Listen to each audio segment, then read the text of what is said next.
नमो आयनियाणम् ॐ नमो वच्छायाणम् नमो लोय सवसामूणम् ऐसो पञ्चनमुक्तारो सर्वपावपणासनो मङ्गलानं च सर्वेसिं परमं वै मङ्गलम्।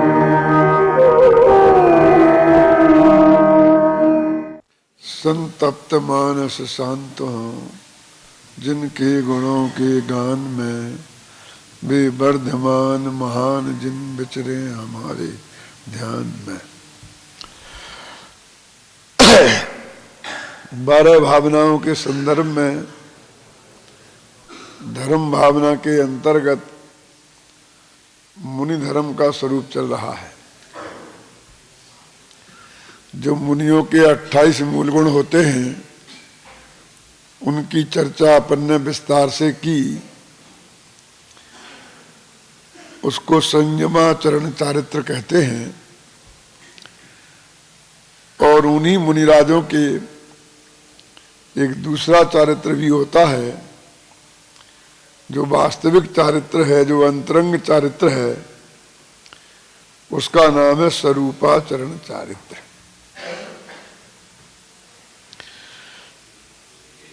जिसके बारे में यहाँ लिखा है कि यूं है सकल संयम चरित सुनिए स्वरूपाचरण अब जिस होत प्रगट आपनी निधि मिटे पर की प्रवृत्ति सब। इस प्रकार हमने सकल संयम की बात की। पहले जो चर्चा की थी अष्टपावड़ के आधार पर कि चारित्र 2 प्रकार का होता है, सम्यक्ताचरण और संयमाचरण। ये वास्तव में दोनों ही जो चारित्र हैं एक तरह से बाह्य आचरण से संबंध रखने वाले हैं। सम्यक्ताचरण का अर्थ है कि सम्यक दृष्टि का बाहर में आचरण कैसा होता है, और संयमाचरण का अर्थ है कि जो 3 कसाय के अभाव में जिनके उत्तम संयम धर्म प्रकट हुआ है उनका बाह्य आचरण कैसा होता है। इसलिए यहां पर इन दोनों का नाम दिया सम्यक्ताचरण और स्वरूपाचरण। वो जो श्रावकाचार का वर्णन किया था एक प्रकार से वो सम्यक्ताचरण है, और जो मुनि धर्म का वर्णन किया 28 मूल गुणों के रूप में वो संयमाचरण है। 8 मूल गुणों के रूप में और 12 व्रतों के रूप में जो वर्णन पहले किया था उसमें 8 मूल गुणों के आचरण रूप तो है सम्यक्ताचरण, 12 व्रतों के आचरण रूप है देश संयमाचरण, और 28 मूल गुणों रूप है सकल संयमाचरण। तो संयमाचरण 2 प्रकार का हो गया, एक देश संयम और एक सकल संयम। तो सम्यक्ताचरण माने चौथे गुणस्थान वर्ती सम्यक दृष्टि का आचरण कैसा होना चाहिए, इसका अर्थ हुआ सम्यक्ताचरण। अब संयमाचरण में 2 भेद हो गए कि अनुवृत्ति पंचम गुणस्थान वर्ती श्रावकों का जो आचरण है वो एक देश संयमाचरण है, और 3 कसाय के अभाव में 6वें 7वें गुणस्थान वर्ती जो मुनिराज हैं उनका जो बाह्य आचरण कैसा होता है उसका नाम है संयमाचरण। पर अब जो ये बात करते हैं वो स्वरूपाचरण की बात करते हैं। तो हम ये कहेंगे 6वें गुणस्थान में जो मुनिराज होते हैं, 6वें 7वें गुणस्थान में झूलने वाले मुनिराज जब 6वें गुणस्थान में होते हैं उस वक्त उनका जैसा आचरण होता है उसको बोलते हैं हम संयमाचरण। वो 28 मूल गुण रूप है। और जब वही मुनिराज 7वें गुणस्थान में होते हैं तो उस वक्त जो उन्हें आत्मा का अनुभव रूप शुद्धोपयोग रूप आचरण होता है उसको बोलते हैं स्वरूपाचरण चारित्र। तो इस तरीके से छठवें गुणस्थान वर्ती मुनिराजों का तीन कसाय के अभाव पूर्वक जो शुभ विकल्प, शुभ भाव रूप और शुभ क्रिया रूप परिणमन है उसका नाम संयमाचरण चारित्र है। लेकिन इसलिए कोरी बाही क्रिया की बात नहीं है, क्योंकि उसके साथ ये शर्त लगी हुई है कि अंतरंग में तीन कसायों का अभाव होना चाहिए। तीन माने अनंतानुबंधी क्रोधमान माया लोभ, अप्रत्याखाना वर्ण क्रोधमान माया लोभ और प्रत्याखाना वर्ण क्रोधमान माया लोभ। कोई आदमी तीन कसाय का अर्थ ऐसा ना समझ ले कि क्रोधमान माया तीन और लोभ को छोड़ के, ऐसा नहीं। ये तीन का अर्थ है। तो वो शुद्धोपयोग के काल का आचरण है। क्यों? क्योंकि शुद्धोपयोग के काल के आचरण को उनने अलग नाम दिया है स्वरूपाचरण चारित्र। इसलिए जब छठवें सातवें गुणस्थान में झूलने वाले मुनिराज हैं, उनका छठवें गुणस्थान संबंधी जो आचरण है उसका नाम संयमाचरण, और सातवें गुणस्थान संबंधी जो आचरण है उसका नाम है स्वरूपाचरण। अब यहां पर एक प्रश्न खड़ा होता है कि फिर चौथे गुणस्थान में स्वरूपाचरण चारित्र है कि नहीं, पांचवें गुणस्थान में स्वरूपाचरण चारित्र है या नहीं। क्योंकि जब छठवें में नहीं है और सातवें में है, तो छठवें में नहीं है तो चौथे पांचवें में कहां से आया? किसी को ऐसा विकल्प खड़ा हो सकता है।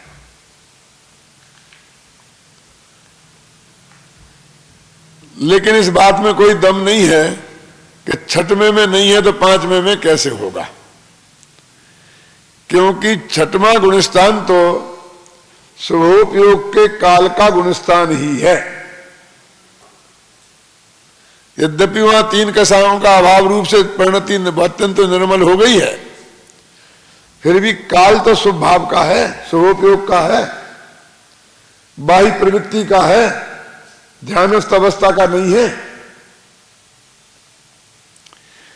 इसलिए उसमें स्वरूपाचरण चारित्र नहीं होगा, क्योंकि वहां पर स्वरूपाचरण चारित्र के लिए अलग गुणस्थान की व्यवस्था है। लेकिन पांचवें गुणस्थान में तो एक ही गुणस्थान में स्वरूप का आचरण भी है और शुभ भाव रूप आचरण भी है। अलग अलग गुणस्थान चूंकि नहीं बताए गए हैं, तो हम ऐसा बोलेंगे कि जब वो स्वरूप में आचरण करता है, माने आत्मा का अनुभव कर रहा होता है, आत्मानुभूति की क्रिया में प्रवृत्त हो रहा होता है, ध्यानस्थ अवस्था में होता है, तब उसके स्वरूपाचरण चारित्र है। और जब वो बाह्य प्रवृत्ति में होता है, स्वभाव रूप प्रवृत्ति में होता है, तब उसके देश संयमाचरण नामक चारित्र है। और इसी प्रकार फिर चौथे गुणस्थान में भी लगाया जा सकता है, क्योंकि चौथा गुणस्थान वाला भी तो आत्मा के अनुभव करता है। कुछ लोग बोलते हैं कि नहीं चौथे में नहीं होता, तो आत्मा के अनुभव के बिना तो चौथे गुणस्थान की उत्पत्ति ही नहीं होता।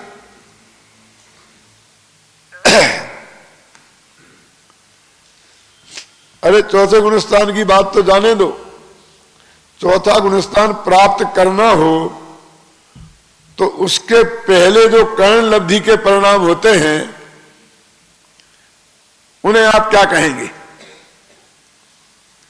निश्चय से हम कहें तो वास्तव में स्वरूपाचरण चारित्र तो नहीं कह सकते, फिर भी वो आत्म सन्मुख परिणमन तो है ही। और यदि वो आत्म सन्मुख परिणमन नहीं होता तो आखिर मिथ्यात्व कर्म का अभाव, चाहे वो मिथ्यात्व रूप भाव कर्म कहो और चाहे मिथ्यात्व रूप द्रव्य कर्म कहो, उसका कैसे हुआ है अभाव? आखिर वो जो उग्र पुरुषार्थ है जिससे हमने अनादिकालीन मिथ्यात्व की ग्रंथि को भेदा है, अनादिकालीन मिथ्यात्व के 3 टुकड़े किए हैं, वो कौन से परिणामों से किए? स्वभावों से।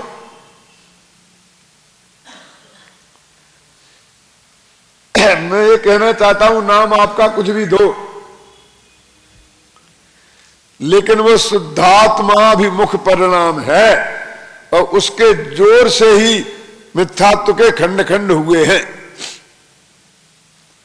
तो जब वो पूरे क्रिया संपन्न होकर सम्यक दर्शन हो गया, सम्यक दर्शन के पहले भी वो शुद्धात्माभिमुख परिणाम था, तो सम्यक दर्शन होने के बाद में शुद्धात्माभिमुख क्यों? अब तो शुद्धात्मा की अनुभूति से संपन्न परिणाम हो गया। तो शुद्धात्माभिमुख परिणाम में इतनी ताकत है कि वो इसमें कर्म का नाश कर सकता है, भाव कर्म का और द्रव्य कर्म का। तो उस अनुभूति से संपन्नता जो होगी, उसका क्या कहना? क्या उसे हम स्वरूप में आचरण नहीं कहेंगे? इसलिए स्वरूपाचरण चारित्र भी यद्यपि चौथे गुणस्थान से ही आरंभ होता है। चौथे में होता है, 5वें में होता है, फिर 7वें में होता है, 6वें में नहीं होता।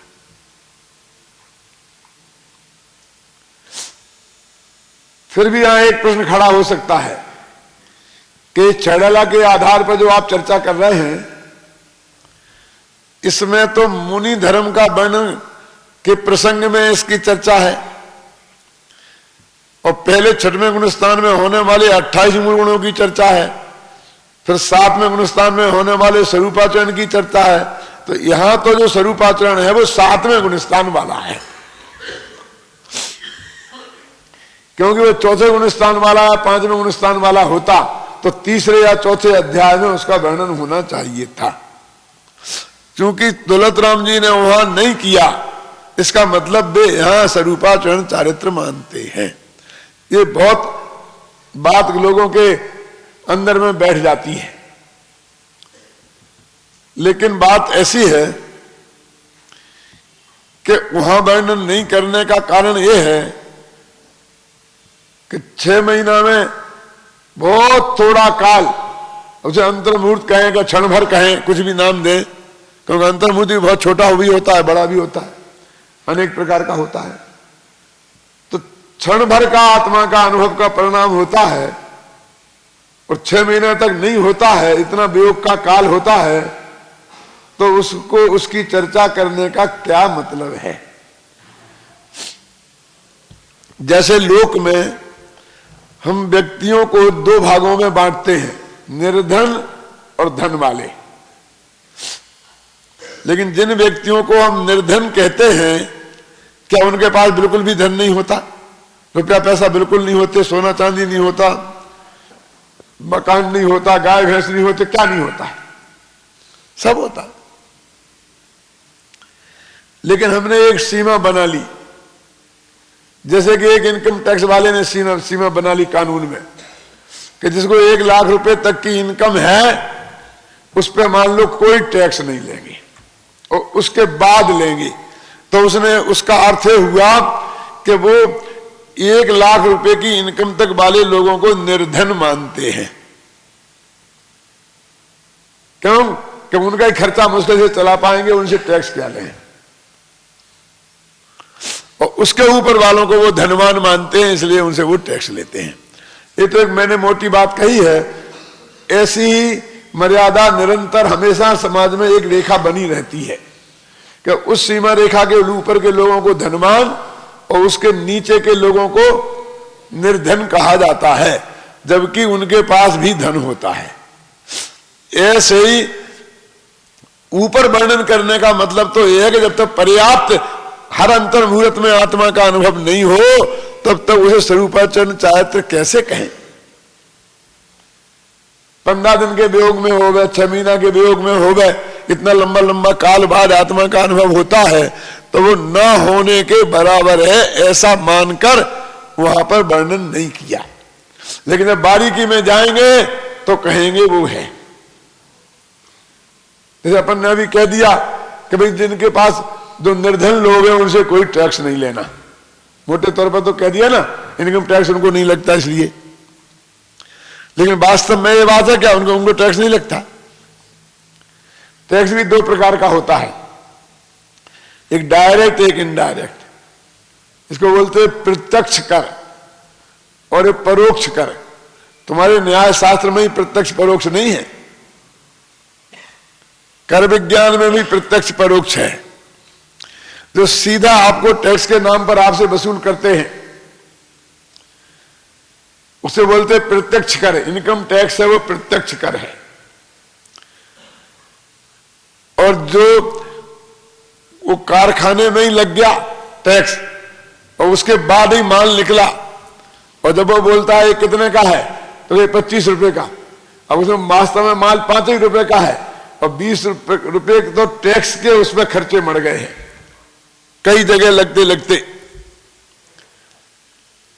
कपास पैदा हुआ खेत में तो कपास पे पहले खेत का टैक्स, फिर कपास का टैक्स, फिर सूत बन गया तो सूत वाले पे, फिर जितने व्यापारियों के हाथ से निकला उन सब व्यापारियों पर टैक्स, फिर उनको भी सबको इनकम टैक्स लगता है, सबको सेल टैक्स लगता है। और ऐसे लगते लगते वो 5 रुपए का जो कच्चा माल है वो 25 रुपए का बन गया है। और आप तो कहते कीमत इसकी 25 रुपया है इसलिए वो हम पे कोई टैक्स नहीं लगा, ऐसा मानते हैं। और वो ऐसा जो इनडायरेक्ट टैक्स लग जाता है उसको परोक्ष टैक्स कहते हैं। लेकिन उसको यही कहते हैं कि किसान पर कोई टैक्स नहीं है, खेती की इनकम पर कोई टैक्स नहीं है।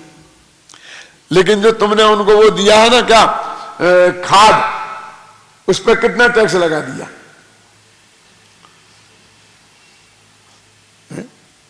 और जो जो साधन मुहैया कराए हैं उन पे जो टैक्स लग गया है तो वो उस टैक्स उस किसान पे भी लगा कि नहीं लगा।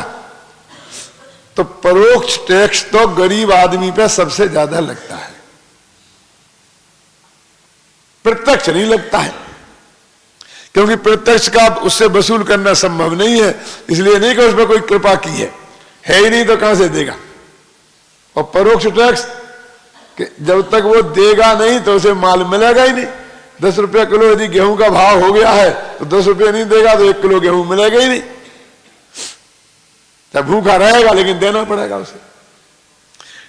मैं तो ये कहता हूं अनिवार्य टैक्स और ऐच्छिक टैक्स का उसे, जो प्रत्यक्ष और परोक्ष की बात अपन करते हैं। ऐसे यहां पर जो हर अंतर्मूर्त में आत्मा में जाता है उन मुनिराजों को शुद्धोपयोगी मुनिराज कहा जाता है, जबकि थोड़ा बहुत शुद्धोपयोग 5वें में 4थे गुणस्थान में भी होता है, लेकिन वो ना के बराबर में निर्धन के समान कहा जाता है। सर्वार्थ सिद्धि ग्रंथ में आचार्य पूज्यपाद ने अनुदरा कन्या का उदाहरण दिया है। अनुदरा कन्या माने बिना पेट की कन्या, ईसत समाज के लिए दिया है। तो बिना पेट की कोई कन्या जगत में देखी है आज तक? नहीं होती है ना। लेकिन जिसकी कमर पतली हो, ज्यादा पेट बड़ा हुआ नहीं हो, ख्याल में है ना, तो उसको हम बोल देते हैं बिना पेट की कन्या, अनुदरा कन्या माने पतली कमर वाली। ऐसा पूज्यपाद आचार्य ने सर्वार्थ सिद्धि में उदाहरण दिया है। और लोक में भी बहुत सी बातें प्रचलित हैं। एक गांव में एक आदमी बहुत तेज नेचर का था कि वो चाहे तो चाहे जिसका काम बिगाड़ दे और चाहे जिसका काम बना दे। एक गांव में जो बारात आई थी और जब बारात डेरे में ठहरी हुई थी, उस व्यक्ति को लड़की वाला निमंत्रण देना भूल गया था। तो उसे बहुत गुस्सा आया कि मुझे निमंत्रण ही नहीं दिया, देखूं मैं। तो बारात के डेरे में जाकर बोला कि इस बारात में कोई समझदार आदमी भी है कि सब मूर्ख ही मूर्ख आए हैं? तो उन्होंने पूछा क्यों, क्या बात है? कि नहीं कुछ नहीं, जिसके यहां जो बारात लेके आए हैं तुम्हें मालूम है उस लड़की के पेट है। पर ये बात कह के चला गया तो कानों कानों फैल गए, पूरी बारात में बात फैल गई कि उस लड़की के तो पेट है, लड़की के तो पेट है, लड़की के तो पेट है। पेट है का मतलब समझते हो कि वो लड़की गर्भवती है। अब ऐसा आशंका का वातावरण फैल गया, तो ना तो कोई कुछ बोले, लेकिन सब बारात चढ़ाने को तैयार नहीं, आगे के नेक कराने को तैयार नहीं, और अंदर अंदर अंदर वातावरण चलता था। क्यों? जब बहुत पूछा पाछी की तो किन्हीं आदमी ने कहा कि भाई यहां पर ऐसा पता चला है, इसलिए लड़का तैयार नहीं है शादी करने के लिए। तो ने कोई ऐसा तो कुछ है नहीं, तो फिर मुझे ऐसा हुआ क्या, कहा किसने? तो बैठे बैठे कोई समझदार लोग थे, तो उन्होंने कहा वो नहीं दिख रहा है कि उनका तो निमंत्रण देना हम भूल ही गए। अरे यही कारण है, आप जाओ उनको निमंत्रण दो, मना के लाओ किसी भी तरीके से, उसके बिना ये काम ठीक नहीं होगा।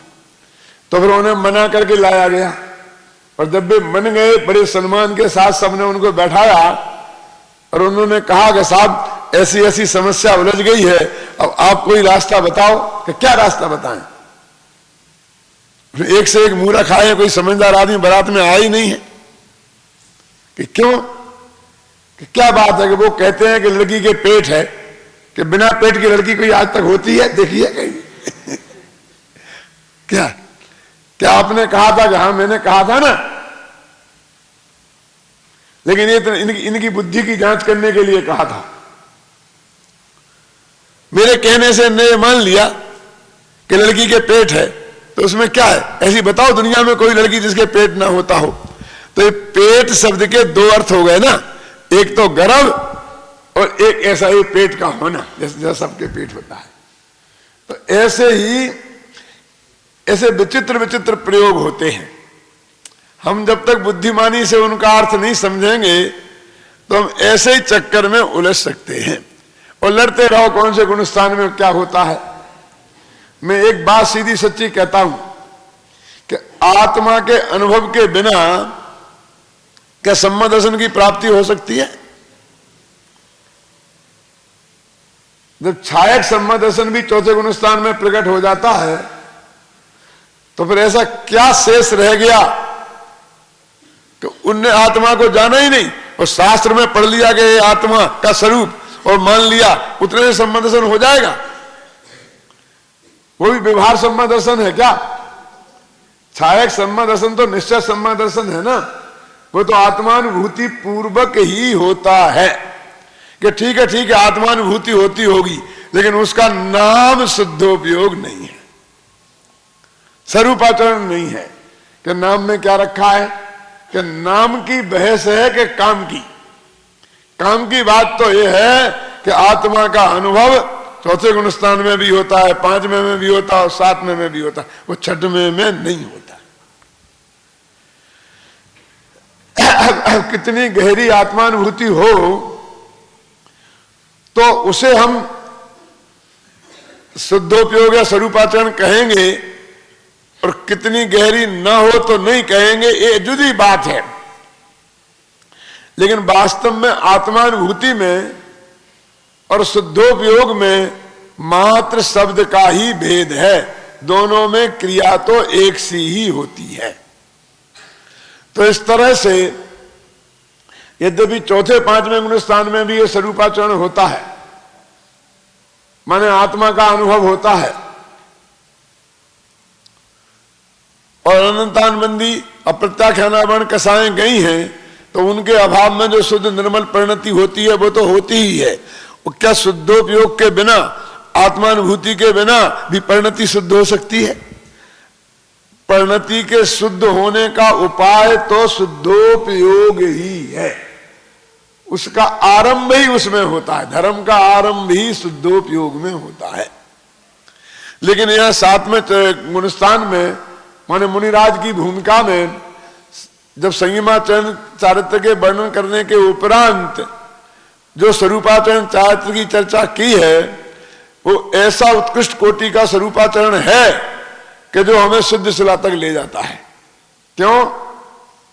एक प्रश्न ऐसा भी खड़ा हो सकता है कि छठवें में संयमाचरण और सातवें में स्वरूपाचरण, तो फिर आठवें में?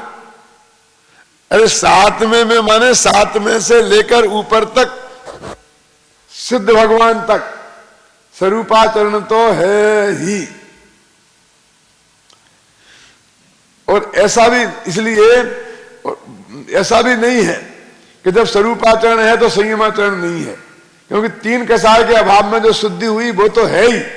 हाँ, 4 हाथ जमीन देख कर चलने रूप ईर्ष्या समिति नहीं है, हितमित प्रिय वचन बोलने रूप भाषा समिति नहीं है, आदान निक्षेपण रूप समिति नहीं है। तो इस अपेक्षा से हम कह देते कि नहीं है, लेकिन जो निर्मलता अंदर में प्रकट हो गई है वो तो उसके अंदर विद्यमान ही है। तो इस तरह ये जो शुद्धोपयोग रूप संयम स्वरूपाचरण चारित्र है उसका सामान्य चर्चा अभी हुई, विशेष चर्चा अपन अगले व्याख्यान में करेंगे कि उसका वास्तविक स्वरूप क्या है। ओम शांति शांति शांति। ॐ नमो अरिहन्ताणम् ॐ नमो सिद्धाणम्